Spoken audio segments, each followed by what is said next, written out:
Down goes Anthony Stolarz, and it's now Joseph Woll's time to shine.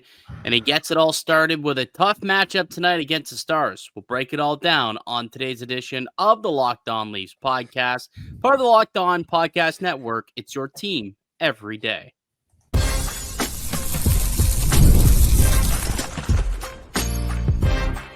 You're Locked On Maple Leafs, your daily podcast on the Toronto Maple Leafs. Part of the Locked On Podcast Network, your team every day.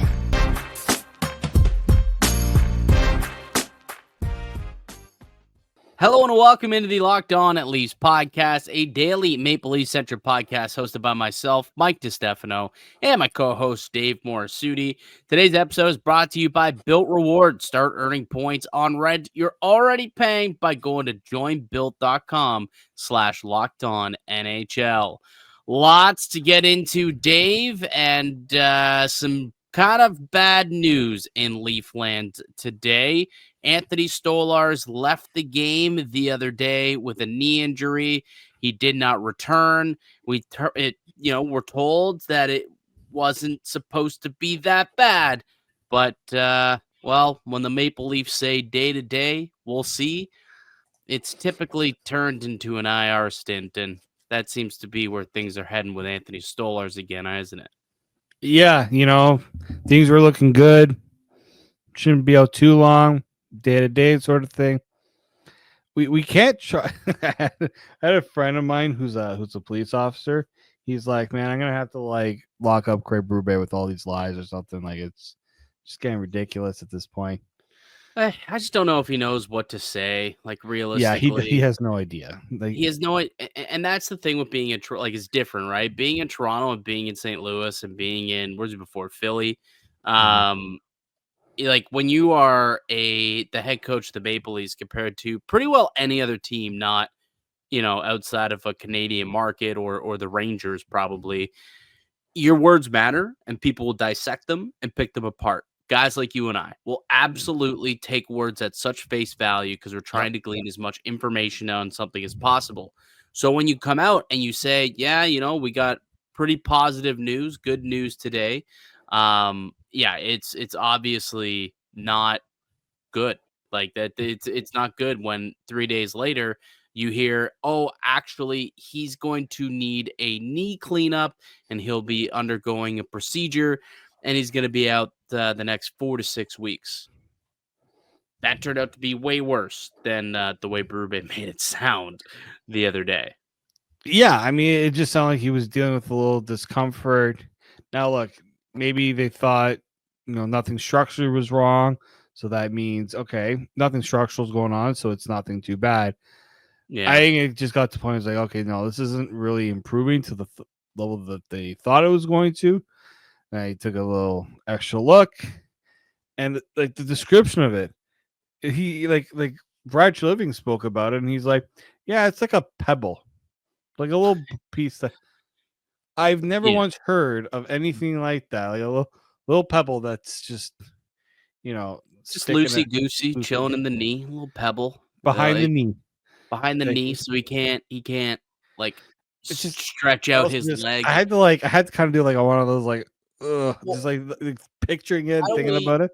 Why don't we play the audio and then we could kind of, so that people know exactly what we're talking about. So Brad Treliving came out to address the media to update us on the Anthony Stolarz situation. And here's what he had to say when describing exactly what's going on here with Anthony Stolarz and the injury. Knee that he had issues with before? Well, he's had some issues with both, but there's been issues there, but this isn't related to any previous injury or, it's not a reoccurrence. It's not uncommon for players to have, whether they be little loose chips or basically the medical group calls it loose bodies, and it's in the wrong spot. And we waited for a few days to see if it would move, but it doesn't allow him to get full range of motion of his leg right now, so it's got to be removed. So was it discomfort? So it's a little pebble. There's a little pebble, I guess. I don't know if we missed the first little front part of that clip, but he went into more detail before, and I guess there's like a little pebble that is in the back of the knee that they saw, and it's just not allowing him to get that full range of motion. And he's going to be undergoing a kind of knee cleanup, I guess, to remove the pebble. And it's a 4 to 6 week recovery. It's going to be done today, I guess, as of now, Wednesday. It's going to be happening in New York, I think they said. So he's off to New York to have that procedure, and hopefully all goes well and he can get back to being in the crease, within the next 4 to 6 weeks. But it really stinks because Anthony Stolarz was having an incredible season, like a legitimate Vezina worthy year. Like he had jumped all the way up into top 5 on FanDuel when it came to betting for the Vezina favorites. And, he had the number 1 save percentage in the NHL at the time of the injury. So he was having an unbelievable year. It's really unfortunate that it's getting derailed here because of a little, quote, pebble in the knee. I blame Sheldon Keefe because Sheldon Keefe, he had Stolarz had that amazing game against New Jersey. He goes and he says, best goaltending. They got the best goaltending on the other side there. This is why we can't have nice things, Dave. This is why we were like so thrilled, right? Great game. Maybe he's deserving of a second start. Let's give him another one just to kind of, reward him for his efforts. Doesn't last a period. Yeah, it's interesting though. Like based on like this pebble, like I don't know, was this there the whole time? And it only like got knocked loose or jarred loose like that. That is kind of the question. And I don't know the answer to that. Mm-hmm. And obviously Treliving didn't. And I mean, they obviously don't get MRIs every day to know whether or not that pebble was always there or it only got there off of a save or whenever it ended up occurring. Would it have happened anyways? Like we just don't know the answers to those questions, I suppose. But what we do know is that Anthony Stolarz is now going to be out 4 to 6 weeks. And it's Joseph Woll's net. Now, like, here's the opportunity that Woll, I guess, has been looking for him to run away at the starting job. He's played really well. He has played really well this season, and he's played well of late. And this is an opportunity. If he can continue to play the way that he has, try and win that battle, win that net, and be this team's 1A. Coming into the year, he was given the opportunity to be this team's 1A. He was granted the opening night start, and then all things went awry when he got injured. Well, now it's Stolarz' injury, and Stolarz ran away with the opportunity when Woll got hurt. Now Woll has to do the exact same thing here. He's got to run away with this opportunity. He's got to make the starts. He's got to play well and really solidify himself as this team's number 1 goaltender, because this is the best opportunity that he's going to have this year to do so. And I think he's got it in him. He's a great goalie. We've seen it. We saw it last year in the playoffs. He was amazing. And when he's healthy, he is terrific. I really, really hope, though, that he doesn't get overworked because, again, the injury history is there with Joseph Woll. So it's not just going to be all Woll. There's going to be a tandem. Currently, we know that right now Hildeby is up, the Hildebeest. But, Dave, I would not be shocked if Matt Murray's time is coming and he could see a return to the Maple Leafs crease at some point here between, before this 4 to 6 week time period is up. Yeah, like Brad Treliving was asked about like the plan and things like that with, with Woll now having to take the net. We know that you got to also be worried, careful with his workload too. Matt Murray, obviously, you kept him around here for this reason, right? To be that third goaltender. Obviously, right now, Hildeby doesn't require waivers. That's why he's up here. And Matt Murray, I guess they had to make sure he wasn't, dealing with anything serious with his injury too. Yeah. So keep in mind, he did get hurt last weekend, and he has come back and he played a game, so he does have a game under his belt. Yeah. And for all everything I've read, there was no hiccup with that game. So perhaps at some point, maybe this weekend, Matt Murray in the back-to-back could get the opportunity to come in and play for Toronto. Yeah, like I'll give you the quote from Treliving, but we've got Dennis, we got Matt, and we got Double A, our directing Yama down there. We feel that we got depth of that at the position. This is why you have it. This is legitimately why you have it. Yeah. This time last year, Martin Jones was the guy. And he So played well. he He did came play through well. for the team, came through for them. Really, honestly, like at one point, remember we were talking how he was the best free agent signing that Brad Treliving made last year, the most impactful, important, because he kind of stabilized the goaltending for a little bit, funny enough. And Joe Woll will have a chance to do that. And heck, maybe it's the Matt Murray revival show. Perhaps this is, how Matt Murray finds himself back into the NHL. He gets in a few games. It is a pretty loaded schedule. He is someone who obviously has a history of playing at the NHL level, unlike Hildeby, unlike Akhtiamov, who's yet to play in the NHL. So to me, once Murray's healthy and good and 100% good to go, I think he does get the call up. And then you're looking at a Wall-Murray tandem for the next month or so, 4 to 6 weeks, I suppose. And Murray, I think, is going to get a real good run here. I really, really do believe so. But it really does still suck. Like Stolarz having such a good season. It's such a kick in the pills for the Maple Leafs and for Stolarz. But again, big opportunity for Joseph Woll to kind of take that net back. Big opportunity. Massive opportunity for him. Yeah. All right. Well, he'll get that opportunity starting tonight in Dallas. A little sibling rivalry. Also, the Robertson brothers going toe-to-toe.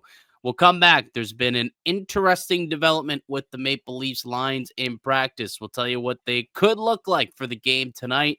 I'm quite excited for it, so we'll get to the lineups on the other side. I'm Mike DiStefano with Dave Morassutti. You're listening to the Locked On Leafs podcast, part of the Locked On Podcast Network. It's your team every day. Today's episode is brought to you by Select Quote, the World Series, the Super Bowl, the Olympics, the Stanley Cup playoffs. The world's top athletes get to play in these top-level sporting events thanks to one thing, teamwork. And teamwork can also protect your financial legacy and your family's future. Select Quote's licensed insurance agents are the perfect teammates when you're shopping for customized, affordable life insurance. They can find you the right policy to keep your financial legacy safely in your family's end zone. Select Quote is one of America's leading insurance brokers with nearly 40 years of experience helping over 2 million customers find over $700 billion in coverage since 1985. Other life insurance brokers offer impersonal, one-size-fits-all policies that may cost you more and cover you less, while Select Quote's licensed insurance agents work for you to tailor a life insurance policy for your individual needs in as little as 15 minutes. You invest so much time to take care of yourself and to be the healthiest, best version you can be. Select Quote's exclusive policies can reward that effort. Head to selectquote.com and a licensed insurance agent will get you right away with the right policy for your life and your budget. Select Quote. They shop, you save. Get the right life insurance for you for less at selectquote.com/LockedOnNHL. Go to selectquote.com/LockedOnNHL today to get started. That's selectquote.com/LockedOnNHL.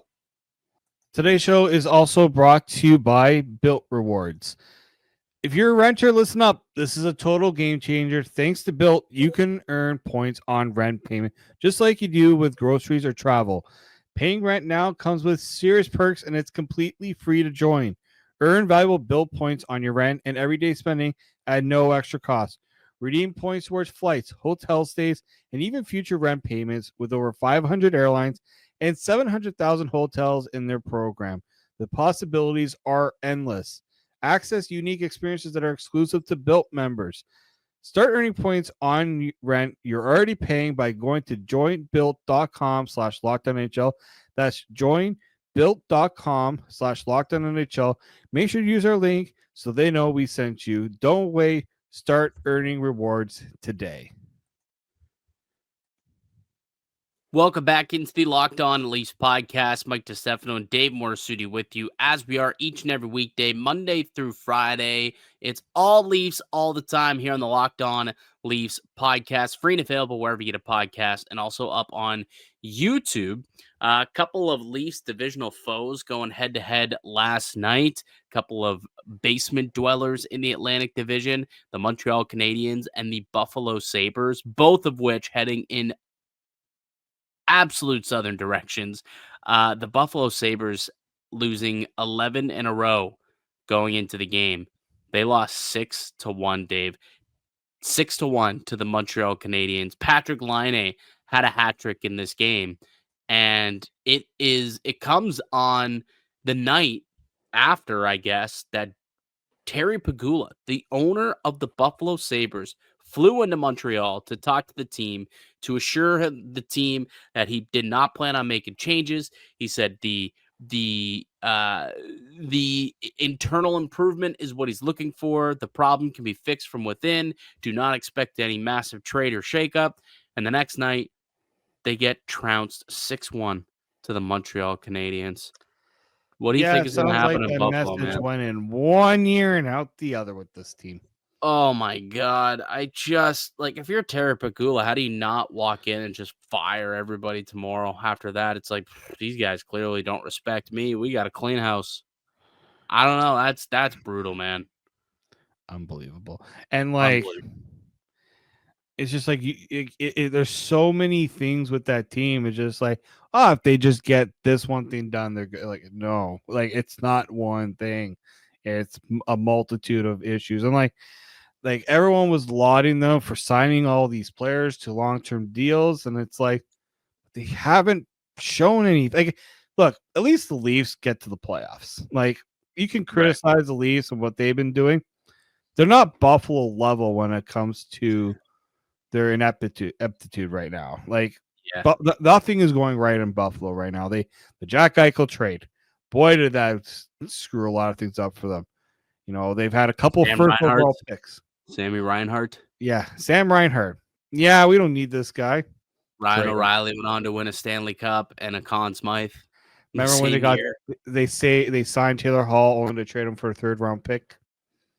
Yeah, remember when they signed Jeff Skinner to a $9 million a year contract and then bought him out with years to I think it was 3 years left to go, and then just didn't use that cap space for anything. So what the hell is the point? Mike, Buffalo can't attract free agents because they don't have palm trees. No palm trees. That's right. There's no palm trees. That's right. That's why they stink. That's why the team is a mess. That is right. Leafs and Buffalo this weekend, Bo. We live Friday night. Friday night, they're back in Buffalo. I got a text from Joe DiBiase, actually, from Locked On Sabres. Maybe we'll try and get him on after, possibly to kind of tee up the game for Friday's episode. That might be some fun. But he texted me. He's like, Friday is going to set the record for most away fans at a sports game ever by percentage. That's what he texted me the other night. And honestly, I agree. I don't think anyone in Buffalo Friday night in Buffalo, absolutely. Oh, dude, the amount of people who are going to spend the weekend there. Is there a Bills game in Buffalo on Sunday too? Yes, there is, and it actually got flexed to later in the day. It was supposed to be 1:00. Now it's 4:00. Dude, people are totally going to spend the weekend in Buffalo. It's going to be a Leaf home game for sure. Yeah. Anyways, they got a game before that though tonight against the Dallas Stars. It's a nice little sibling rivalry with the two Robertson brothers going head to head. The Maple Leafs have had a lot of success against this club as of late. The Toronto Maple Leafs have actually won 6 in a row against Dallas, and they've won 8 of the last 10 meetings against the Stars. So Toronto's played them really, really well, and they've had a lot of success. Obviously, that was Keefe's Toronto Maple Leafs, so we'll see if Berube can have the similar success. But there was an interesting development in practice today, and I'm very excited to watch this game to see how it all plays out. Why don't we pull up the Maple Leafs lineup for tonight? Because for the first time that I can really ever remember, the Maple Leafs are loading up the top line. It looks like for this game tonight, we're going to see Auston Matthews, Mitch Marner, and William Nylander all on the same line to start the game, and they might get a real run at this. Yeah, I think when you consider this road matchup, they're forcing the issue right now of trying to get this 5-on-5 offense going on the road because it hasn't been very good. At home, Leafs have no problem scoring. On the road, hasn't been there to that level, right? They're averaging 2.62 goals per game on the road this year. Yeah, that's not to the level that we would expect with this type of talent. And I was floored to see this because I would have thought the last thing Craig Berube would ever do is put all three of these guys on a line. We've seen these three play together. Dude, why not though? Like, why not? Like, Jonas Siegel was on Overdrive today. And he brought up a good point. He's like, we've seen super lines work in the NHL. Like, look at what they did for years in Boston, right? With the perfection line of Pasternak and Bergeron and Marchand. You look at what they've done in Colorado for years when they had Rantanen, McKinnon, and Landeskog all on the same line. Like, we've seen teams load up like this before and have great success. So, like, why not give this a go? Like, I'm surprised it's taken this long because even like I don't ever remember seeing them like, yes, they get thrown out there situationally. Sometimes they need a goal. Well, like, couldn't they use a goal for the entire game? Like, if you feel that strongly that this trio can create offense where it's like, okay, we need a goal situationally, we'll throw them out there. Let them play for an entire 60 minutes and see if they can muster up 2-3 goals. Why not? Just makes sense to me. I'll say two things about that. One, the only time we ever got anything close to that was when it was Tavares, Matthews, and Marner. Remember that Game 7 against the Lightning where they just went, okay, we're throwing all of our eggs into one basket. Yeah. Nylander was the second line center with, I don't even remember who he was on that line with. That would have been a few years ago. Years. Yeah. Well, Riley was around. I think was he this AC. But anyway. So to me, what this says is also you're getting your lineup healthy. You can run now 4 centers deep. I mean, with Minton, they could have done that too, I guess.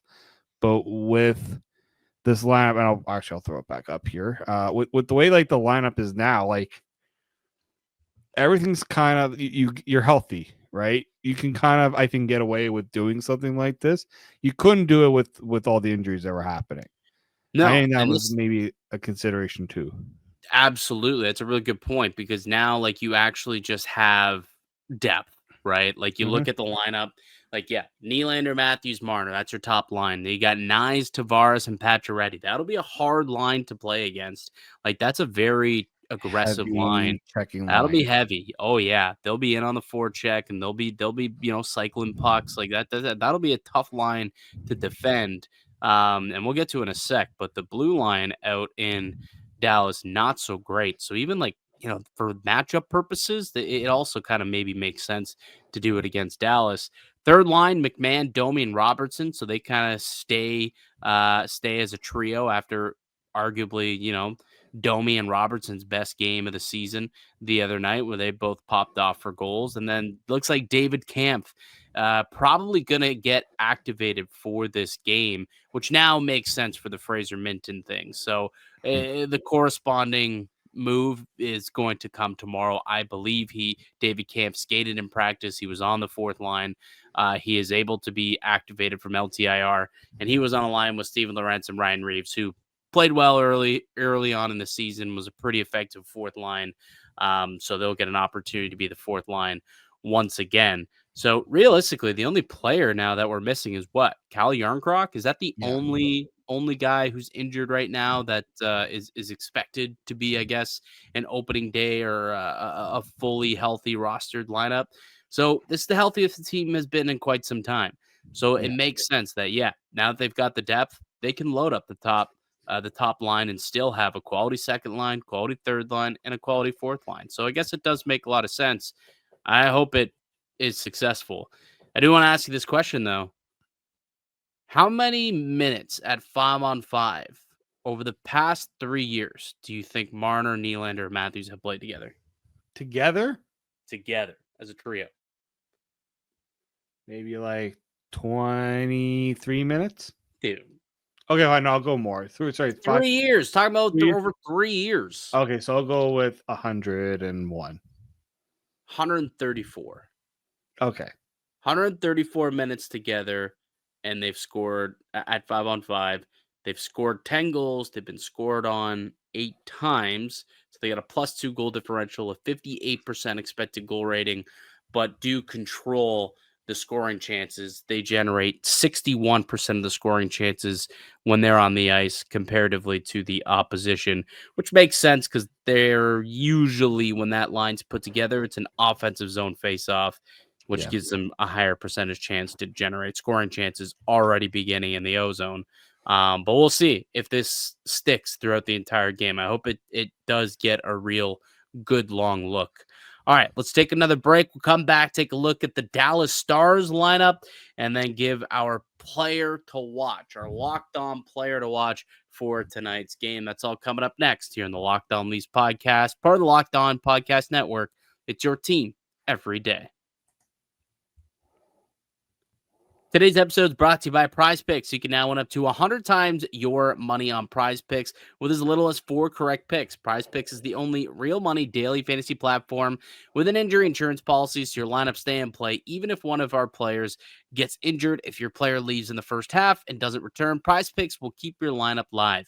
Prize Picks put its members first, so all withdrawals are fast, safe, and secure. When my picks hit, I can get my money in as quick as 15 minutes. Sign up today and get $50 instantly when you play $5. You don't even need to win to receive the $50 bonus. It's guaranteed. Prize Picks is the best way to win real money this football season. Which players are going off, which ones aren't. Make your picks in less than 60 seconds and turn your sports opinions into real money all season long on Prize Picks. Download the app today and use the code LOCKEDONNHL to get $50 instantly after you play your first $5 lineup. Prize Picks, run your game.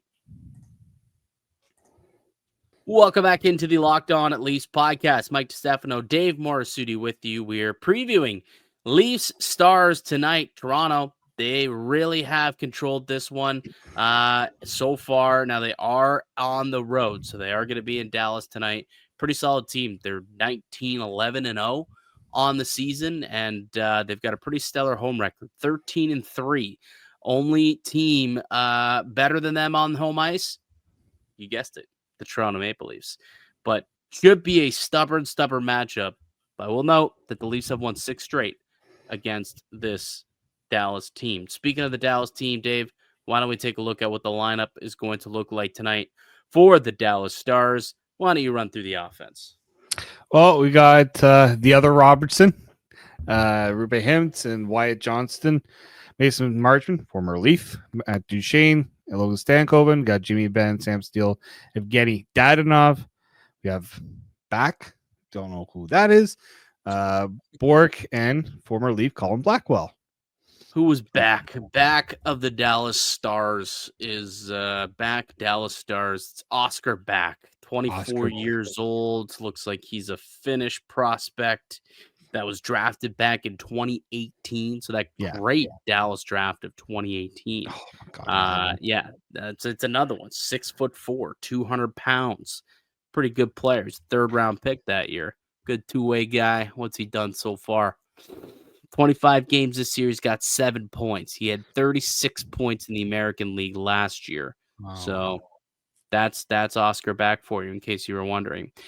He's not our Locked On player to watch. Our Locked On player to watch tonight for the Dallas Stars is former Toronto Maple Leaf Mason Marchman. Because if you are unaware of the season that this guy is having, he's having a great year. 12 goals, 27 points. He's got 41 hits in just 30 games. So Mason Marchman has been unbelievable for the Dallas Stars this year, throwing around his weight, being that premier, power forward for Dallas. He's 2nd on the team in scoring behind only Matt Duchesne. So Mason Marchman, the revenge narrative is there. It always is for Marchman against the Maple Leafs. He's our Locked On player to watch tonight.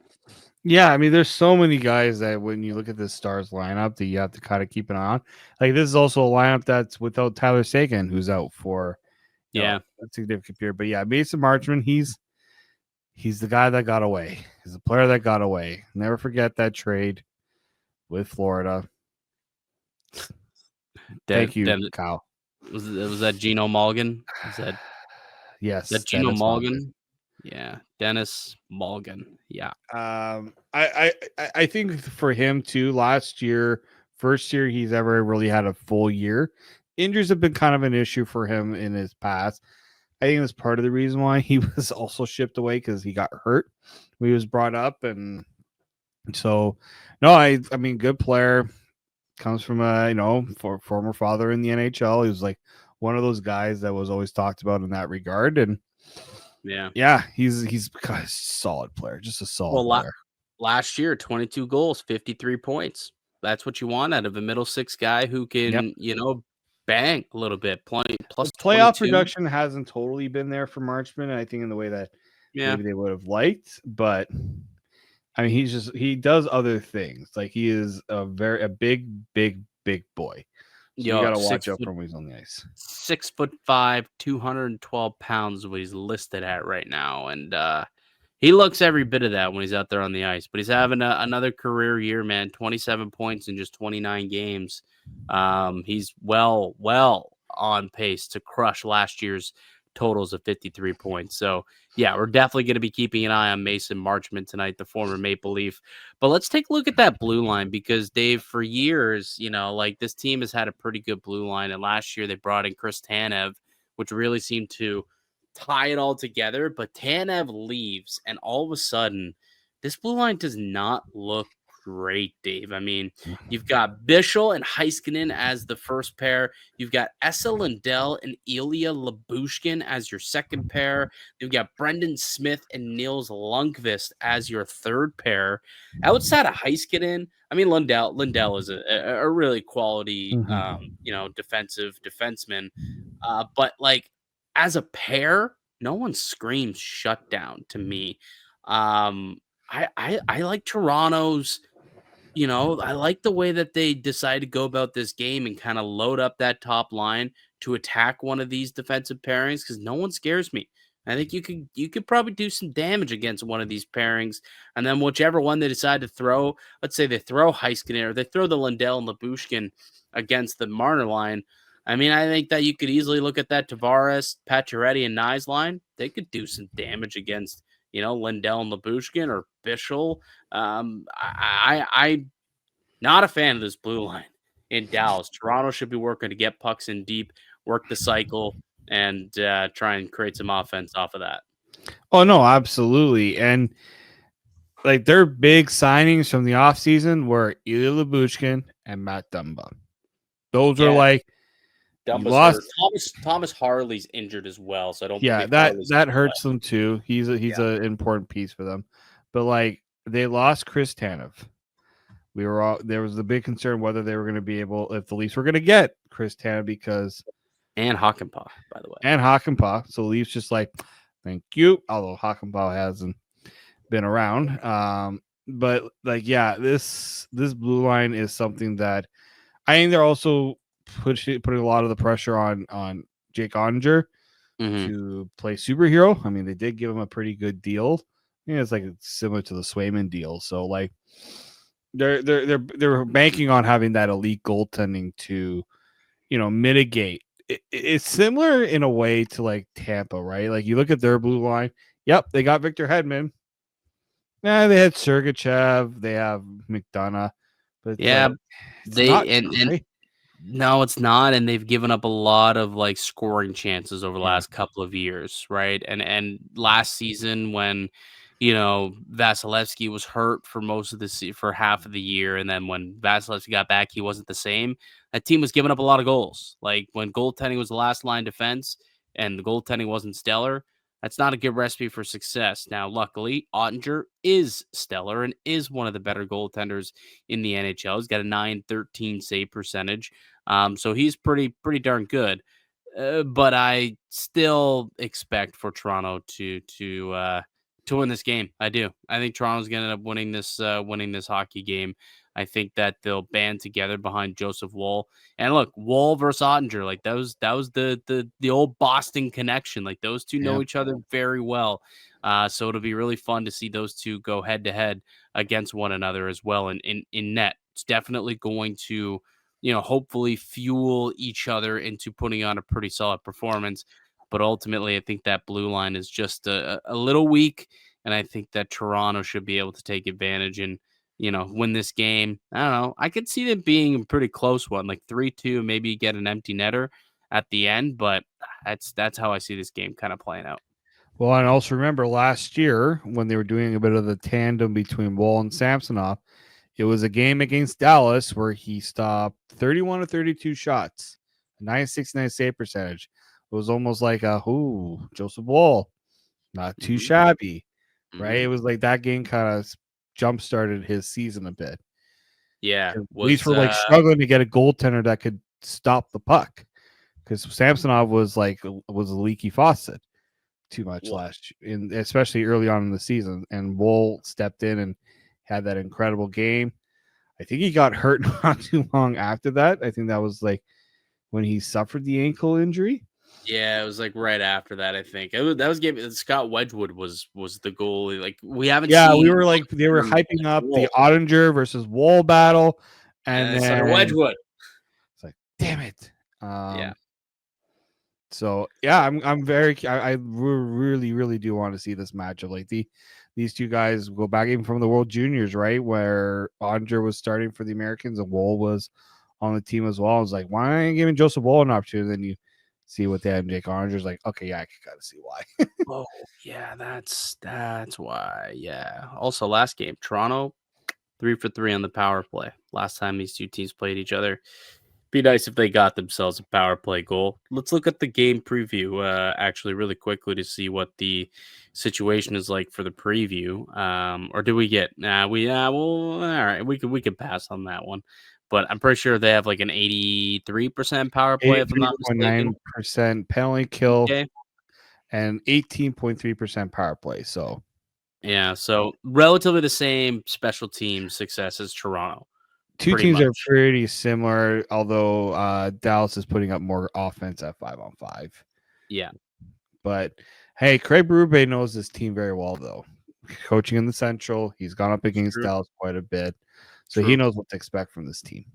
This is true. This is true. Should be a really good game, and I'm excited to see what that top line can do, and if they're given a real full 60-minute opportunity tonight to see if they can try and provide some offense at 5-on-5. Should be a good one. All right, that'll do it for us here today on the podcast. I'd like to thank you all for listening and supporting the show. You can subscribe to the Locked On Leafs podcast on all platforms and receive daily Leafs content. Follow myself on Twitter at Mickey_Canuck. Follow Dave at D_Morassutti, and follow the show as well at Locked On Leafs. We'll be back with another episode for you guys tomorrow. Enjoy the game tonight. Go Leafs, go. We'll chat tomorrow. Until then, keep it locked right here on Locked On Leafs.